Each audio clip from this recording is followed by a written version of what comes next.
Hello, hope you're doing well, having a great day. Happy Sunday. It's Sunday where I am, but happy whatever day of the week it is wherever you are. So, what I'm going to do today is talk about a feature called hooks, which is something that Anthropic have recently added to Claude Code in the past few weeks, and to demonstrate what you can do with hooks and suggest some ways that they can be useful.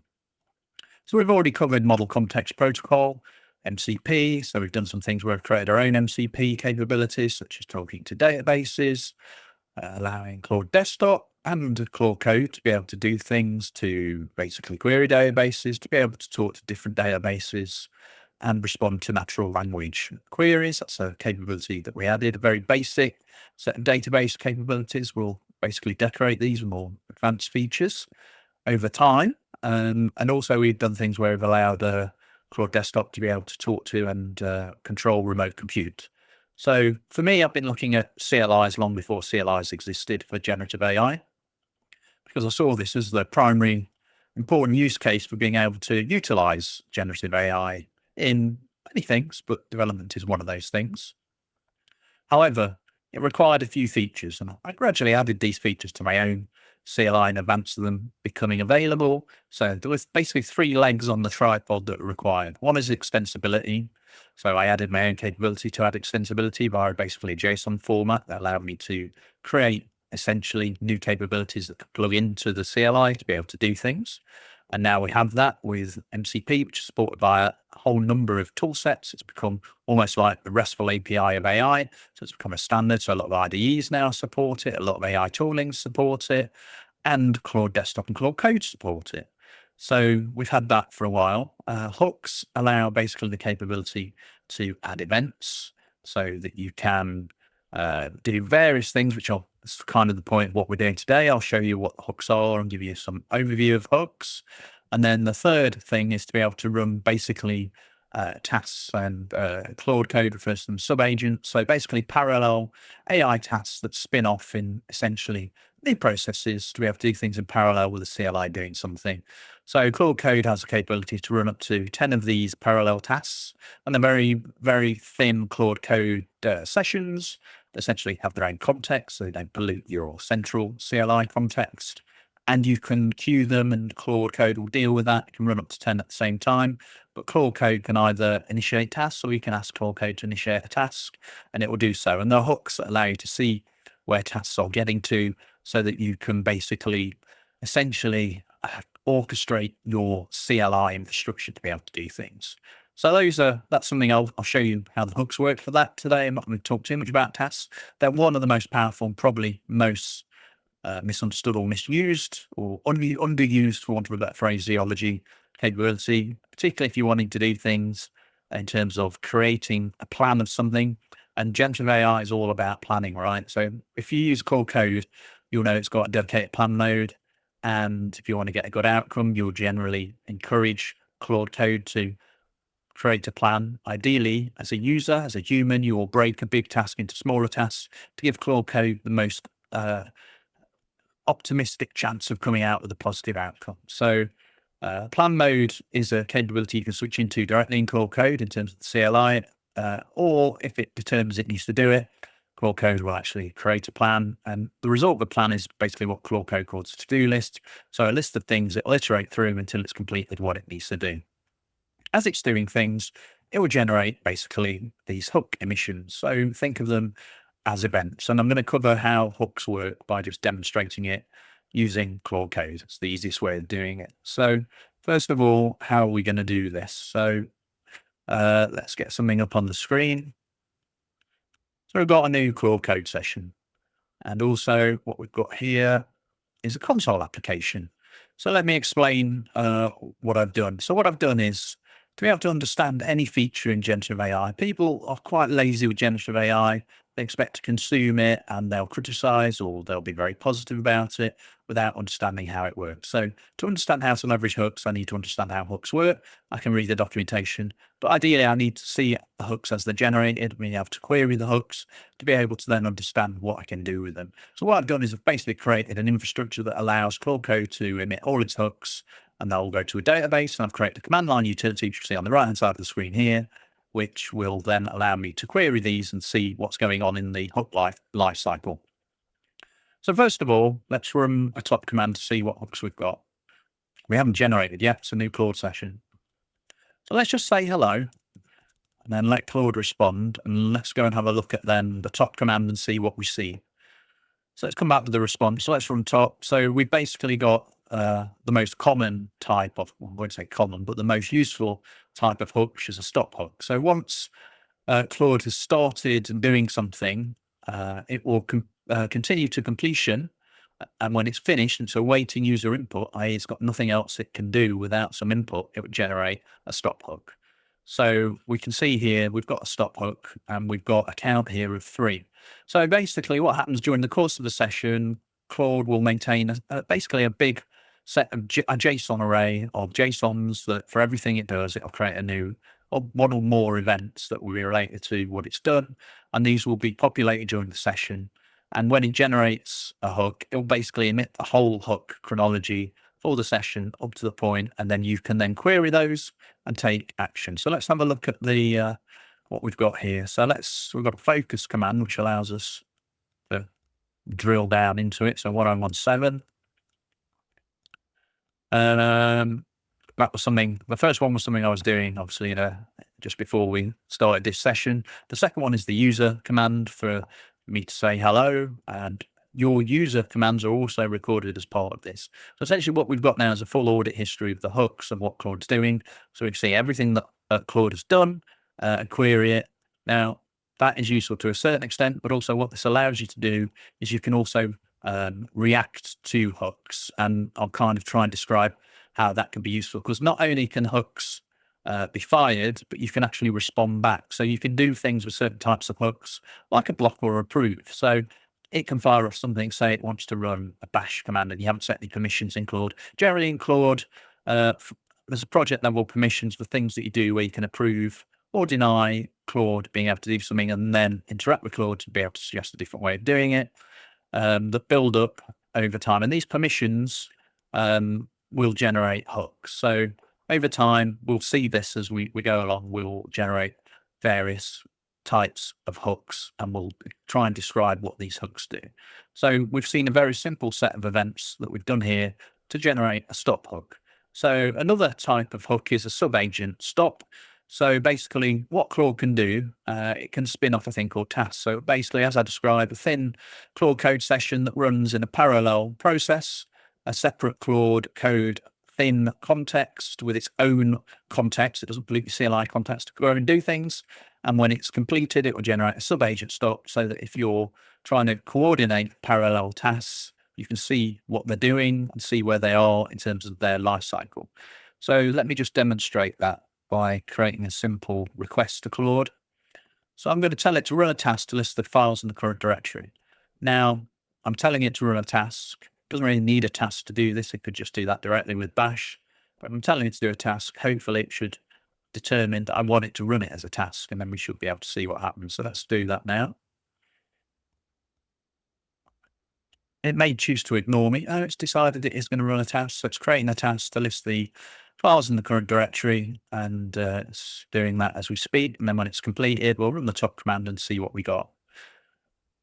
What we should see at the end of this is eventually we'll see a sub-agent stop when the task process itself is finished. So let's let it finish. It's run the tool, so the task is completed. And it's now interpreting the emission from the task. So I've already got something in here that I'm going to use for purposes of demonstration a bit further on. So previously I've gone away and let Claude create an application that we're going to use to add some functionality to it. And we're going to look at the hook event chain to see what's going on. So let's have a look at top here.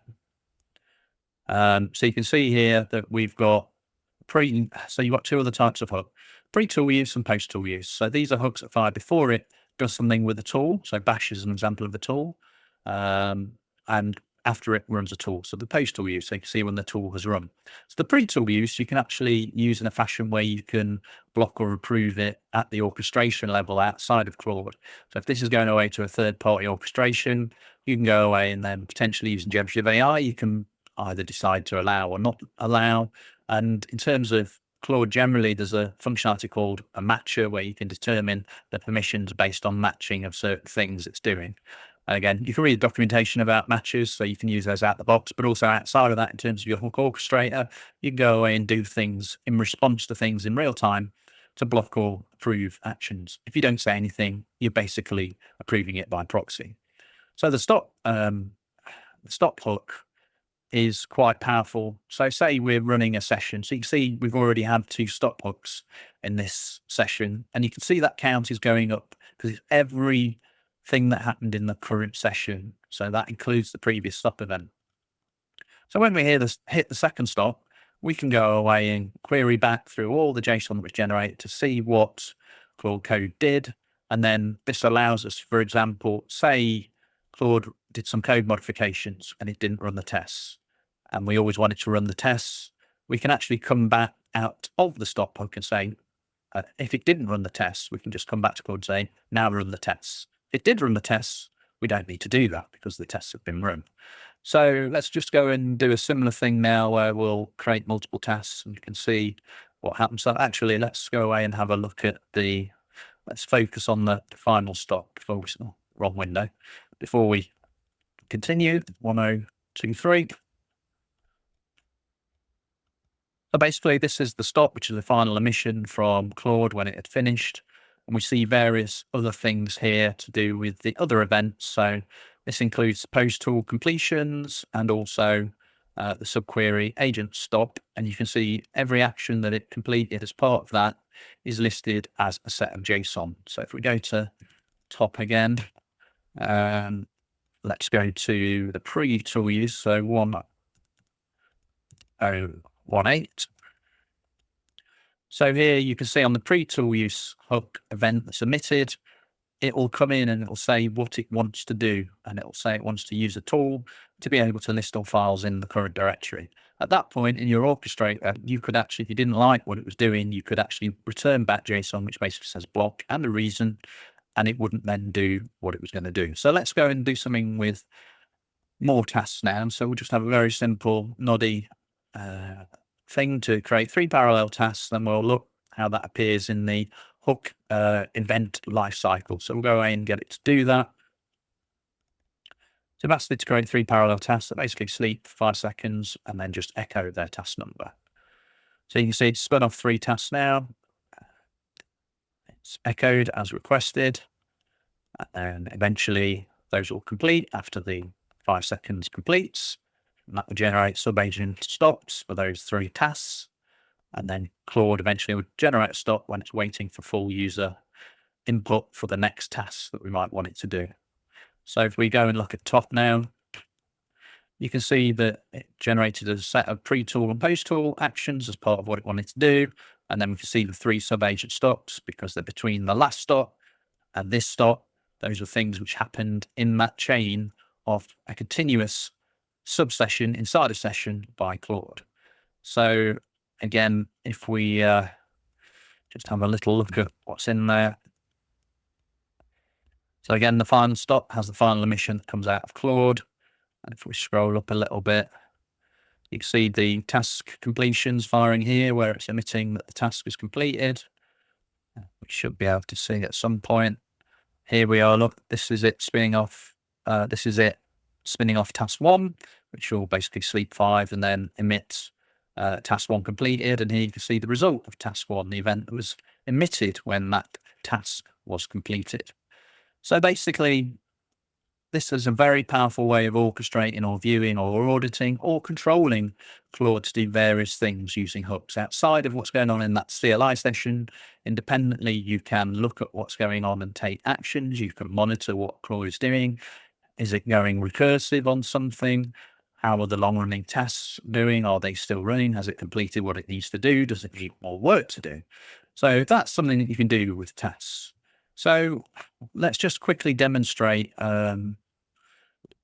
blocking. So we can actually set auto block onto on. So what it will do here is that when we generate certain hook events, it's going to deny them action. So let's go away and run this command here. And what it will do is it'll basically send back it's blocked and a reason. So let's get it to create a new directory called test and move all text files into it. So let's go away and fire it off. and it can see what's happened is the hook orchestrator has responded back with a block, and it's not allowed it to run. And in fact, it won't allow it to run anything because basically this is a very simple global block that's stopping everything from running. Now, it's trying various strategies to get around this. It doesn't know what's gone on. And in fact, I'm not sending a reason what's happened. And eventually it's given up and it says it's got a problem with running what I just asked it to do. So we can actually turn auto block back off and we can ask it to do that again. And you'll see that it will complete its mission. So we've now fired that off. Auto block is off and it will do what it's doing. So in this case, it's asked for permissions to be able to make a directory and then essentially move the file. So we'll give it permissions. It'll then go away and complete that task, and you'll see that we weren't blocked at that point. So now let's go and do something a little bit more interactive. So let's just ask Claude Code to tell me what's in the folder. That's already done that, did that at the start, but let's ask it again. So you can see it's found a load of files in that folder. It's going to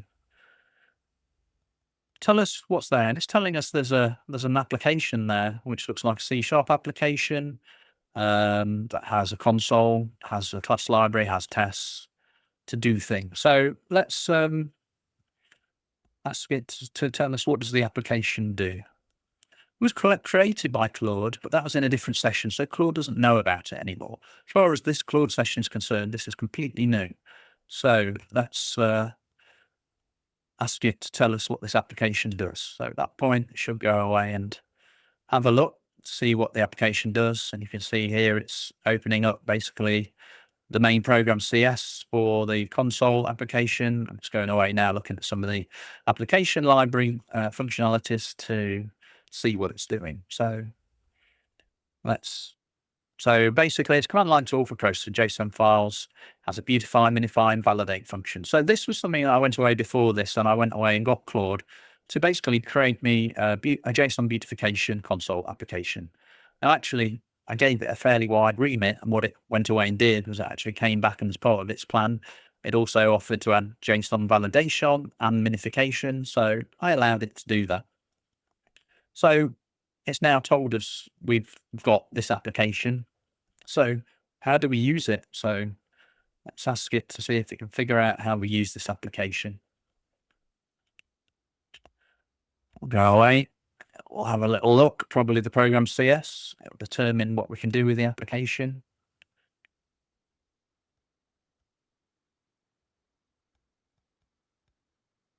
It's actually building the application as we speak. Let's see what it's going to do next.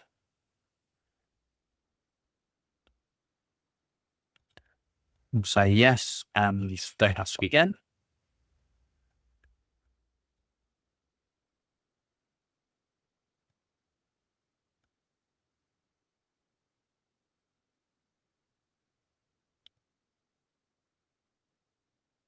So here we go. So what it's done is it's gone away and analyzed what you can do with the application and also the various options that are in there. So there are options in there to emit line numbers, to colorize different levels of the JSON. So let's just see if we can get it to run it on some JSON. So let's do that now. Let's say, can you run it on this JSON? Let's see if it can run it. And if we go away here and look at top, you can see here that all these interactions are being recorded as hooks. Let it proceed with that. So that we've got a full audit chain of what's going on, and using the capability to respond back, we can control what's going on. Particularly with tasks, this can be particularly useful to see what's happening with tasks, how many tasks you've got running, where are they at. So we're letting it run. And what did it come out with? So there you go. So you can see that it ran the application, it ran it in sort mode, it ran it with colorization levels turned on, and you can see the emission from the console. So you can see that it's now run that application. So let's Okay, can we run it in line number mode then?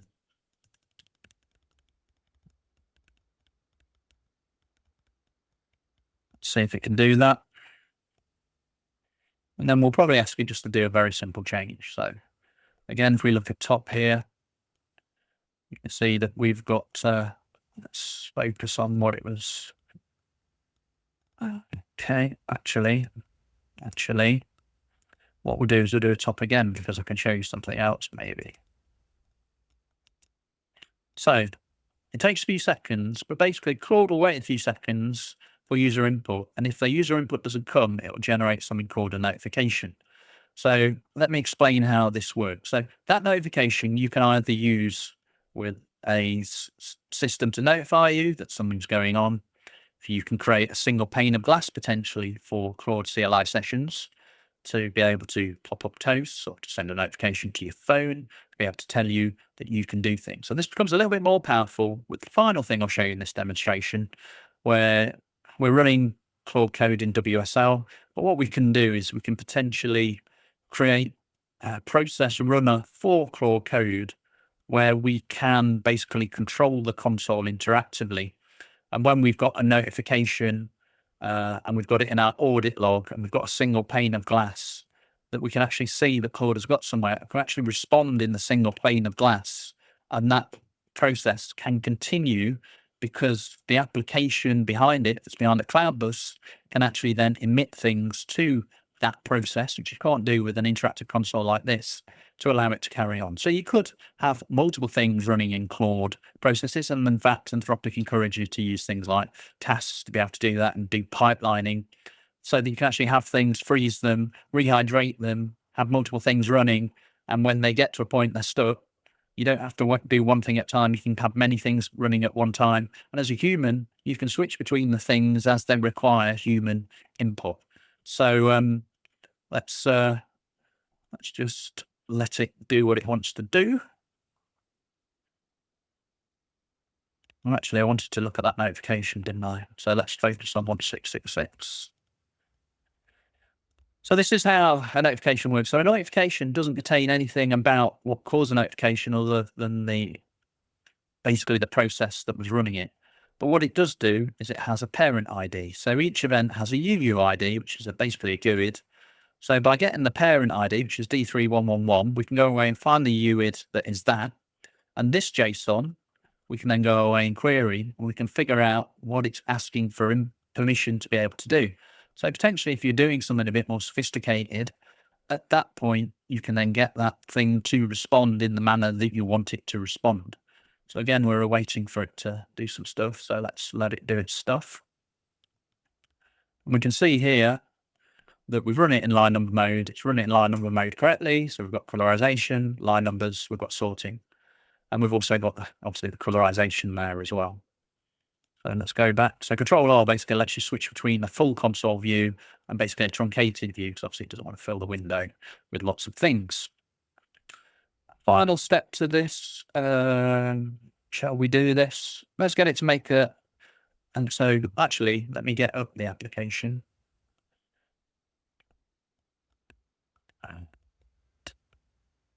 Visual Studio has clearly got confused because it's been doing things on the application while we're there. See if a rebuild fixes that, because it's obviously functional because it's compiling.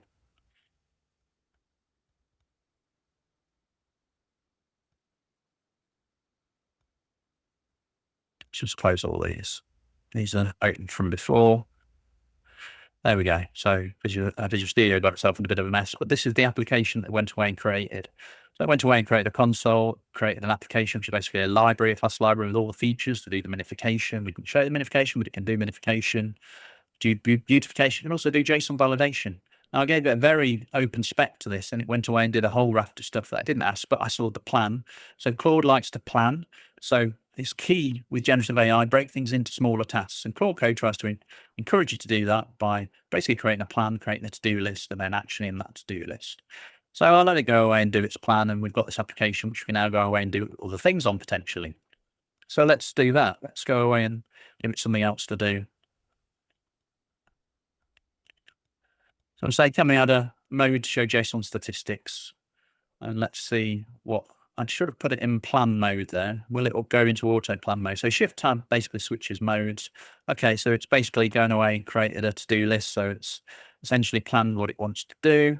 I should create a new interface for statistics, a model, to implement it in a service. Wants to create a stats command for the CLI, register the services, build and test the new stats command. So let's just let it do that. And then we'll let it do that and anything in this session. So if we run top here, we can see what's going on. So from the last stop, there's a whole set of stuff running now. So it's basically using tools to manipulate files, to create new files, to edit files. Essentially, as far as Claude is concerned, any action is generally a tool that is outside of the CLI, and that includes file manipulation. So it's going away. It's making some code changes here. So we'll just let it do what it's going to do, and then see what happens. So it's now creating, it's created a model. It's now creating a new service. So we'll let it create that new service.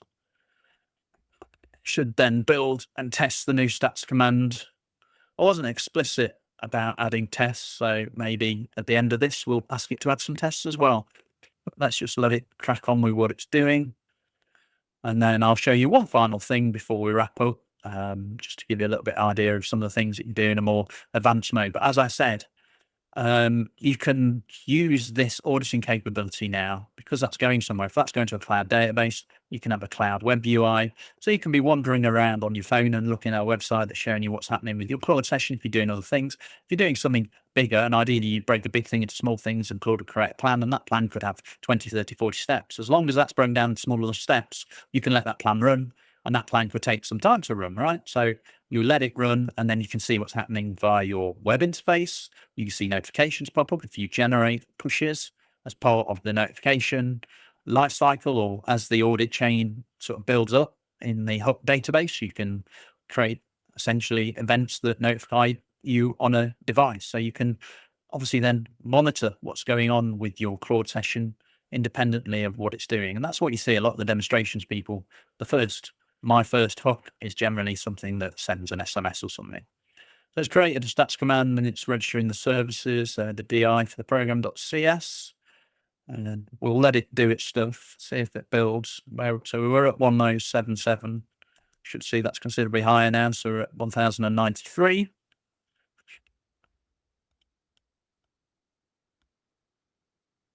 It's basically registering the interface there. We'll let it do its stuff. It's getting towards the end.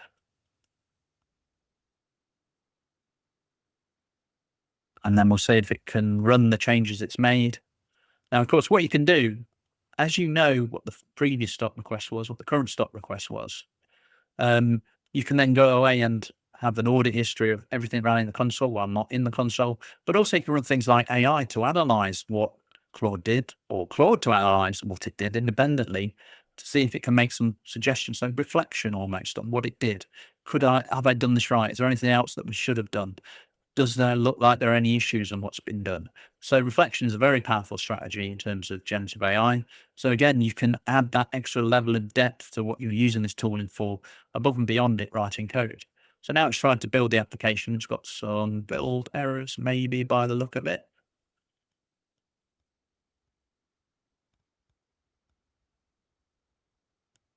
So it needs to fix some issues. So let it fix the issues.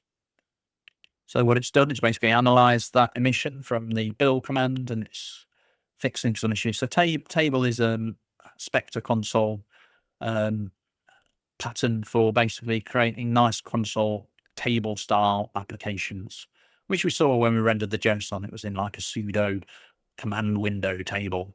So it's gone away. It's made some changes. It's recognized what the issue was. So it was using a method that probably isn't supported in this version of Spectre. It's rebuilt it. It's now built. It's now going to try and test it. So let's see what happens there. So basically, it's now trying to run a bash shell to run this. So let's let it do that. Oh, I'm in the wrong window. Do controller.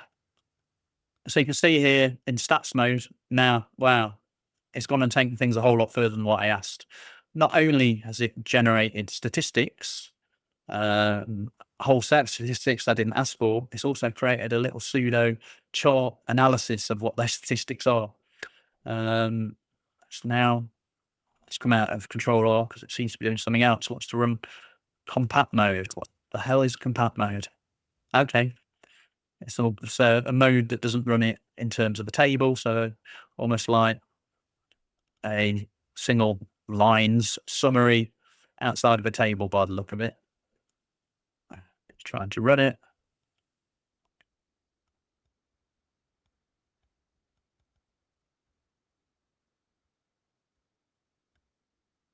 It's now cogitating on what it's done to determine if it's completed everything it needs to do.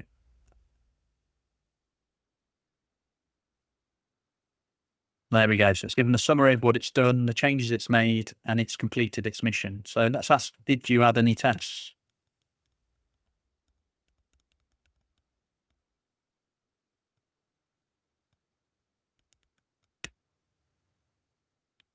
See the stop hook there.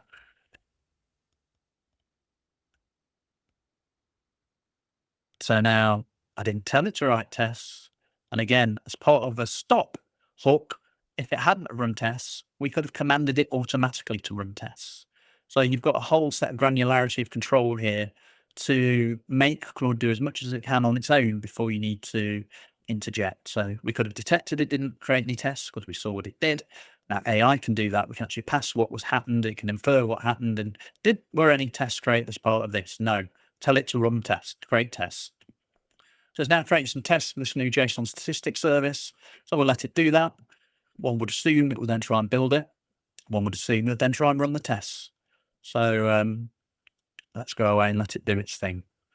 So again, really all I'm trying to do here is to just give you an overview of what hooks can be used for and to give you a bit of a real world usage of how you can use hooks potentially for things outside of the demonstration we're doing here, to give you some ideas of what you can do with generative AI if you flex it a little bit more.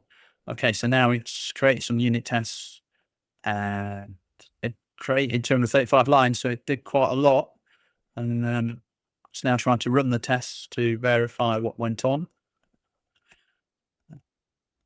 Again, Visual Studio's got its stuff in a bit of a tizzy. Your build should hopefully refix. Might want me to. Oh, that's interesting.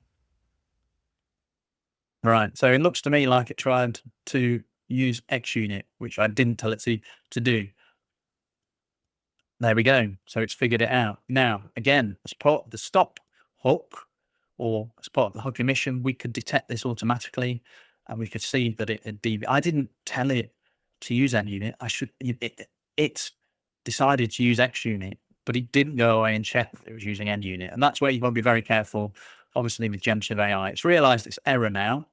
And what it could have done is it could have just tried to add XUnit as the package to the application and try and run it. But it then went away and reflected. Of course, it tries to minimize its context. So you have a Claude.md generally. So we haven't done an init, and it's my fault here. I should have done an init on this application before we start this demonstration that would have summarized all the key technologies. Claude can do that automatically so that when we were in this scenario, it would have already known that NUnit was the standard for doing tests. When you do an init, it will analyze all the technologies used in the application, and then it will try and use the technologies that are already there because it will create this Claude.md, which will be a rule set without having to look at every single file and send it to part of the context.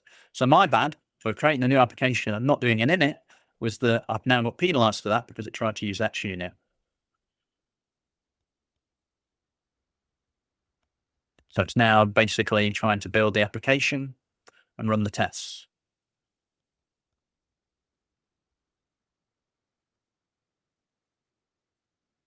So we've got a failing test, so it's going to try and debug it.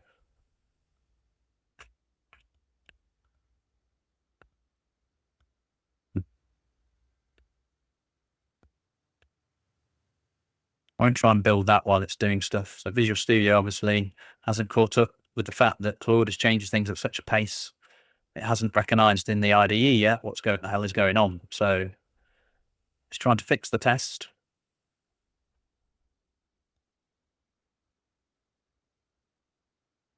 Probably just now try and run the test. Right, that makes sense.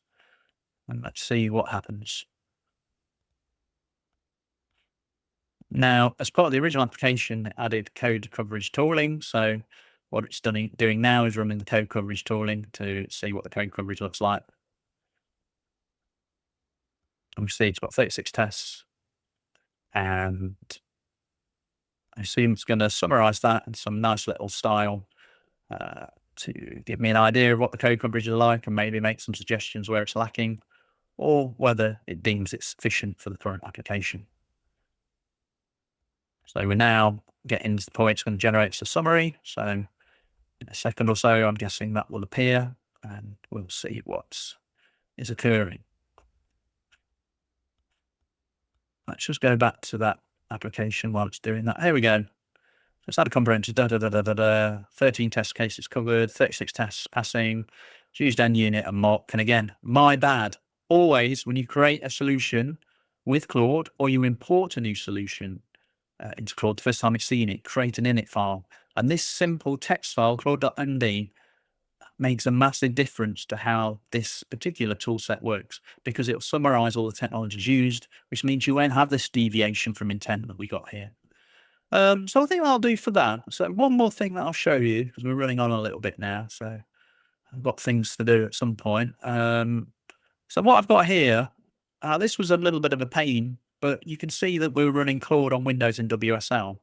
So what I've done is to give you this idea of what you can do with hooks. So you can have the single pane of glass where you can go away and monitor long running tests. You can see if you'd have left that running on its own and potentially got it to run the tests and react to them, it could have spent 10 minutes maybe doing a task.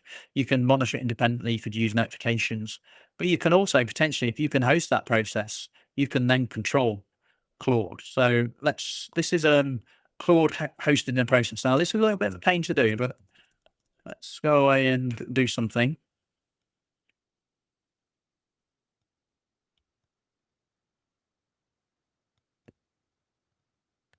So what's happened here is we've got basically Claude Code running inside a hosted process, and we can ask it to do things. So you don't see the synchronous output here.